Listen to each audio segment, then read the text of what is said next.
We are catching a whole new tale here today. It's the rooster tail. This is the Tales of Mountain Creek Ranch.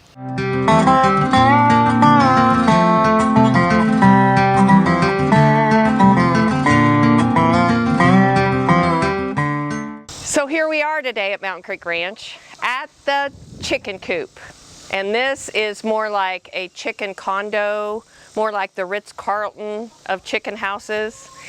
But just putting a building up and sticking some chickens in it is not what you can do around here to have a healthy, wonderful flock of hens and roosters. So you notice the roosters are running around in there. This guy right here, he's the big man in charge. So roosters are usually a part of any farm that has a lot of hens. Why do you need roosters? Well, it's kind of like Captain Obvious. You need a rooster to fertilize the eggs. If you want chickens, if you want chicks, baby chicks, then you got to have a rooster. And a rooster has to do what roosters do.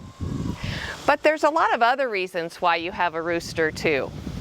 You have a rooster, first of all, because he's beautiful. He adds so much color and character to a ranch, to a farm. Just having a rooster is kind of like a Norman Rockwell painting. You kind of have to have one.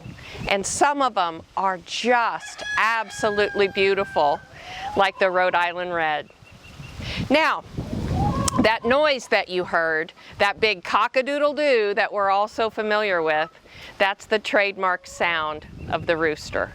And so the second reason why you want a rooster is that cock-a-doodle-doo.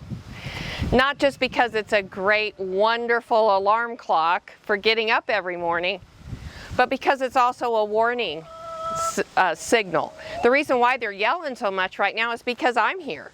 I am a threat because I'm something different to this chicken coop. Something that isn't normally around here. So Mr. Rooster is saying, hey chick, what are you doing? You don't belong here. Get on another farm. So he's yelling and warning everybody that something different's happening around here. Kind of like the donkey video that we did a few weeks ago. So the second reason truly is protection. The third reason is kind of an interesting one. It's about keeping the pecking order in line. So what do I mean by that? Well, the rooster's kind of like the sergeant at arms. He's kind of the dude that makes sure the hens don't fight, that makes sure that the senior hens that have been around a long time may get the proper roosting order. And he just keeps things kind of calm and kind of normal in the chicken house. And that's his other big reason that he is awesome to be around. So the rooster does his job. He's kind of the culture keeper of the hen house. So when I talk about leadership and I talk about cultures in business, it'd probably be pretty fair to say that every culture could handle a rooster or two. So what do I mean when I say every culture could use a rooster? I mean that every culture could use a culture keeper. Somebody that's willing to defend the culture. Somebody that's willing to stand up for it and make sure that the cultural norms are being adhered to. And it's not the boss. It's not the one in charge that's wearing the name tag that says I'm the boss.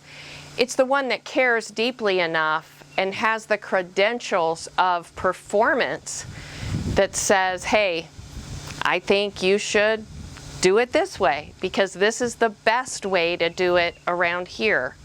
And then when intruders come in and try and wreck that culture and hurt it or work against it, the rooster in your culture has the guts to crow and to say, no, that's not right. There's danger here. We're getting off course. We're having a mission drift. We need to come back.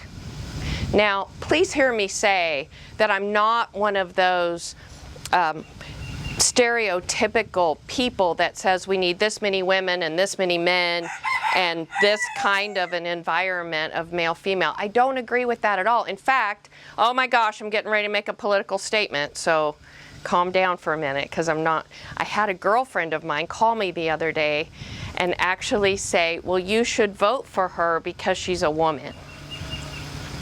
Now, don't get all freaked out on me. I'm not talking about national stuff. I'm talking about a local election that's happening in my community. I could not disagree with that statement more. I want to vote for the most qualified leader, culture keeper, proven performance-based person, not based on anything physical or tangible about their brand. Saying that I should vote for that candidate because she's a woman and that's all is like saying every woman that ever dated your husband was qualified to be his wife. We know that's not true, right? So hiring a rooster in your culture because he's some big dude makes no sense. Having a stereotypical rooster personality in your culture, male, female, old, young, short, tall, it doesn't matter.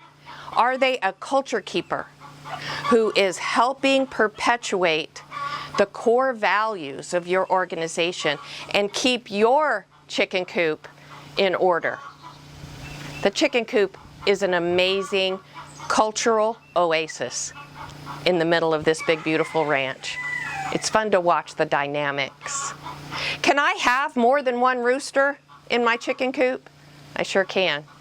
But it takes leadership to do so. It takes plenty of room to roam. It takes a huge chicken house so that they can have their own little territories. And it helps if they're raised together and led together by great leadership. Thank you for joining me for this Tales of Mountain Creek Ranch. I'll see you next time.